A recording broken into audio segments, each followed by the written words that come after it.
Mr. Yang. I know what you're thinking, America. How am I still on this stage with them?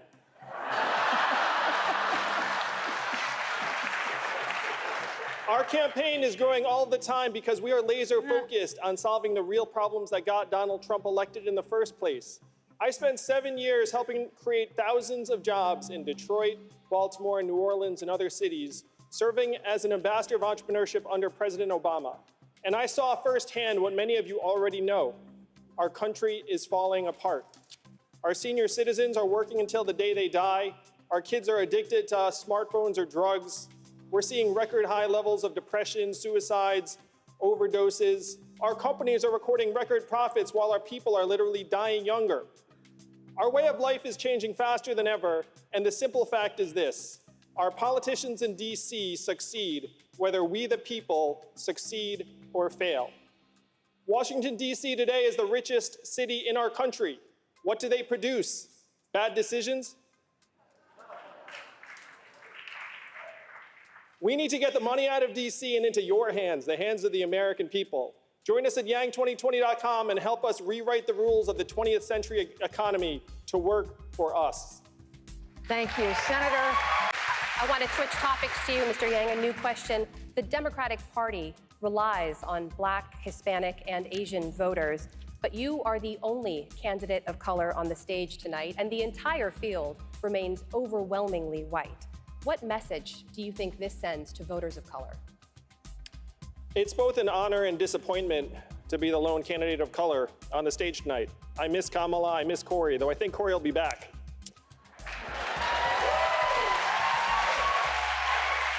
I grew up the son of immigrants, and I had many racial epithets used against me as a kid.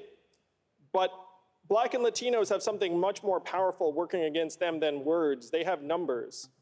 The average net worth of a Black household is only 10% that of a white household. For Latinos, it's 12%. If you're a Black woman, you're 320% more likely to die from complications in childbirth. These are the numbers that define race in our country. And the question is, why am I the lone candidate of color on this stage? Fewer than 5% of Americans donate to political campaigns. You know what you need to donate to political campaigns? Disposable income.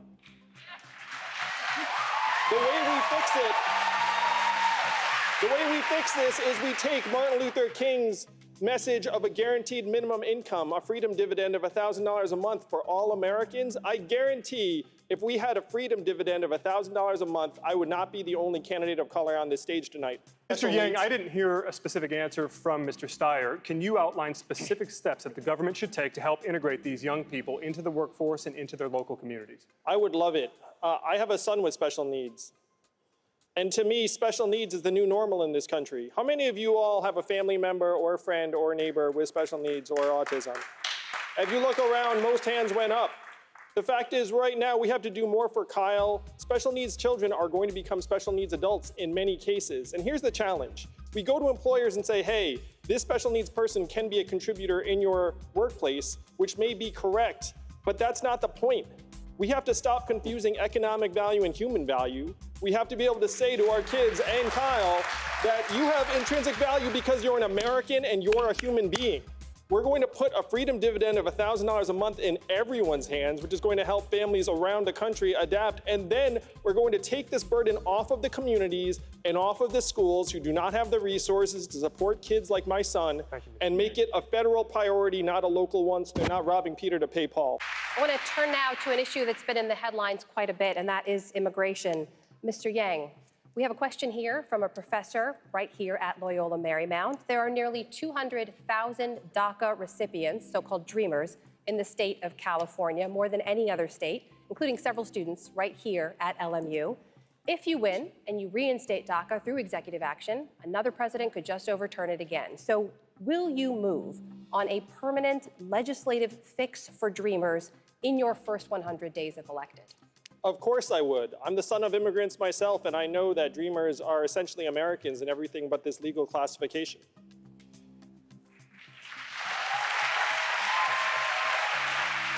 I just want to return to this conversation because I think it's core.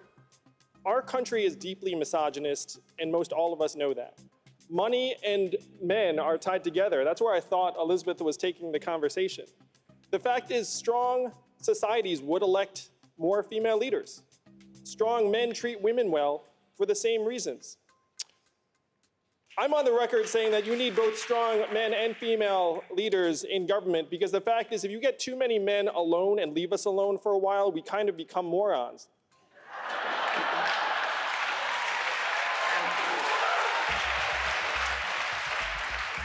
So it's related to our campaign finance rules, because right now the fact is we operate in a fundamentally anti-woman marketplace, and that includes the marketplace for politicians. If we were to put 100 democracy dollars into the hands of every American voter, instead of 5% contributing, you'd see that rate skyrocket to 50 or 60%, and you'd have many, many more women who would run for office because they don't have to go shake the money tree in the wine cave. Thank you, Mr. Could I Yang. address- I'd like to follow up. The question again, Mr. Yang, Could was I about address Dreamers. immigration reform? You pledged to move on a permanent legislative fix in your first 100 days. Dreamers say that they are frustrated by Democrats' failure to prioritize their status in deal after deal. So why should Dreamers trust Democrats now? I believe everyone on this stage would do the right thing by Dreamers in the first 100 days. I would make it a top priority. I'm the son of immigrants myself. The fact is, almost half of Fortune 500 companies were started by an immigrant or children of immigrants. Immigrants make our country stronger and more dynamic. And immigrants are being scapegoated for issues they have absolutely nothing to do with. If you go to the factory in Michigan, it's not wall-to-wall immigrants, it's wall-to-wall robot arms and machines. We have to send the opposite message of this administration. And as your president, I think I could send a very clear message where if you're considering immigrating to this country, and I'm the president, you would realize my son or daughter can become president of the United States. That's the opposite of the current administration, and that's the message I would love to send to the world. Thank you, Mr. Yang.